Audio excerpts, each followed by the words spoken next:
Hey guys, it is Megan back up at Camp Sunshine, and today I am going to do another round of my elderberry syrup, which we now religiously call dementia syrup. I had done a new and improved video, and that got quite a few views, but I then amended it, and by part 3, my recipe had kind of changed. So I thought I would come back on and try to do a all-in-one inclusive with the changes so that it is and it's never set in stone. That's the problem. I'm always amending things and adding to it. And that's the fun that I have with learning about all of these different foods and plants and things that have medicinal values that can help my body continue to heal. So elderberry, aka dementia berry, and that is because I told my youngest child that he needed to take it as a preventative for cold and flu season, and also if you get a cold or flu, it is a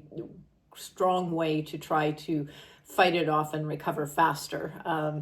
And whenever I said elderberry, all he heard was old age berry. And so when he couldn't come up with the word, he was like, whatever that dementia berry is. So that is why it is called what it is. And we're sticking to that because we love having little family things like that. So starting out, we are going to do 4 cups of water. I started out, I used to say 3, but with all the add-ins that I do and the fact that I do an extra cup of elderberries, wondering if I need a bigger pot. I might need a bigger pot. There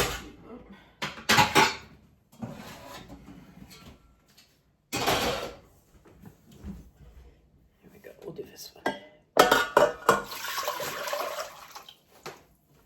Smooth. Just a wee bit of water on the floor. No mind, it's just water. Okay, so 4 cups of water, and then I am going to do 2 cups of dried elderberries. And as I have discussed in previous videos in regards to this, fresh elderberries work just as well. And we actually have elderberry plants that grow here on our property. So in the future, I plan on using our own elderberries. But in the meantime, I have ordered these, and I'll show you what it is. Those are Amazon. And get my other bag.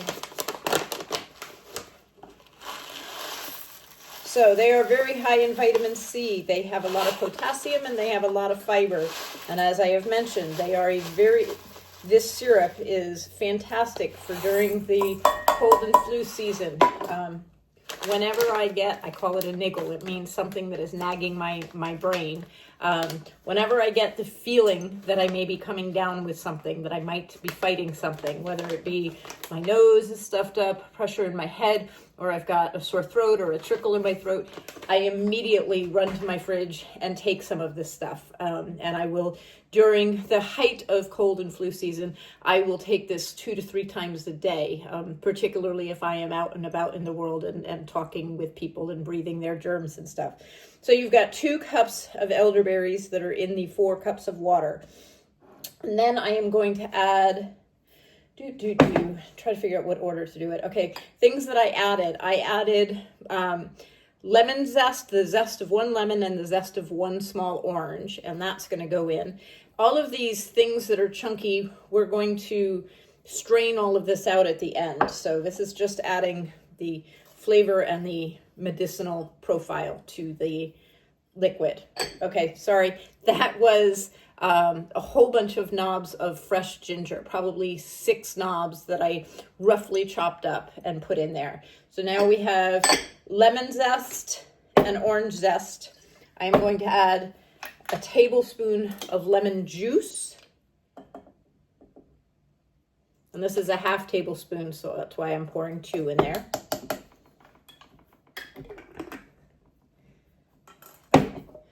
Cloves. I used to have ground cloves, and I would add ground cloves to this as well, but for right now I just have whole cloves. And so I am going to do probably about, I don't know, maybe that's a 1.5 tablespoons. Maybe we'll go 2 tablespoons. So a bunch of that shit.